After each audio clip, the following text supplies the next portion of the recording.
भवरोगापासून मुक्ततेचा उपाय सत्संगती व नामस्मरण.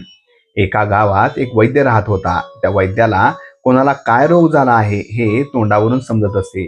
त्याने एक दिवस एका मनुष्याला आपल्या घरावरून जाताना पाहिले आणि त्याला आत बोलावले. वैद्याने त्या माणसाला सांगितले की तुला एक भारी रोग झाला आहे, पण मी सांगतो ते औषध घे आणि मी सांगेन त्याप्रमाणे पथ्य पाळ, म्हणजे तुला रोग बरा होईल. वैद्याने सांगितले औषध आणि पथ्य त्या मनुष्याने पाळले नसते तर त्या त्या वैद्याचे काही नुकसान होते का? त्याप्रमाणेच संत लोक जे आपल्याला करायला सांगतात त्यात त्यांना स्वतःला काही मिळवायचे असते का?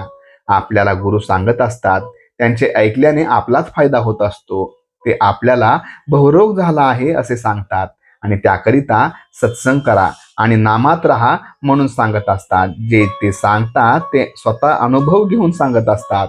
औषध सोपे असले म्हणून त्यात गुण नाही असे म्हणून कसे चालेल? तुकारामांनी आपल्या उपासनेची शपथ घेऊन सांगितले की नामस्मरणासारखे सोपे साधन नाही. तुमचा हल्लीचा साधूंवर विश्वास नसला तरी समर्थ आणि तुकाराम यांनी सांगितले त्यावर तरी विश्वास ठेवायला काय हरकत आहे? त्यांनी तुमच्या कल्याणाकरिताच ते साधन सांगितले आहे. ते तुम्ही न कराल तर त्यात त्यांचे काही नुकसान नाही, तुमचेच नुकसान आहे. तरी त्यांचा विचार करा. आपल्याला रोग झाला आहे अशी आपली अगोदर खात्री झाली पाहिजे, म्हणजे निम्मे काम झाले. आपल्याला रोग झाला आहे असे पक्के कळाल्यावर आपण औषध घेण्याचे टाळणार नाही. संसारात सुख नाही असे आपल्याला दिसत असताना ज्या योगाने सुख मिळेल त्या खटपटीला लागले पाहिजे. त्याकरिता होईल तितके नामात राहण्याचा प्रयत्न करा, म्हणजे तुम्हाला खरे समाधान मिळेल.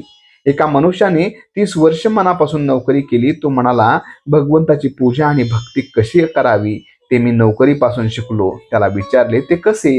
तेव्हा त्याने उत्तर दिले, नोकरीमध्ये वरिष्ठांच्या मर्जीप्रमाणे वागावे लागते. तो जिथे बदली करील तिथे त्याला जावे लागते. मग घरात अडचण असली तरी तिथे आपले काही चालत नाही, म्हणजे आपले पण बाजूला ठेवावे लागते. आता मी सेवानिवृत्त झाल्यावर मालक तेवढा बदलला. आता मी वरिष्ठांच्या ठिकाणी भगवंताला ठेवले आहे.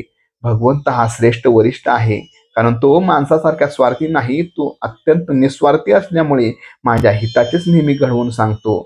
म्हणून मी आता अत्यंत आनंदात आहे. याचप्रमाणे प्रत्येक माणसाने आपल्या प्रपंचापासून परमार्थ करायला शिकले पाहिजे. हेच आपल्या जीविताचे सार आहे.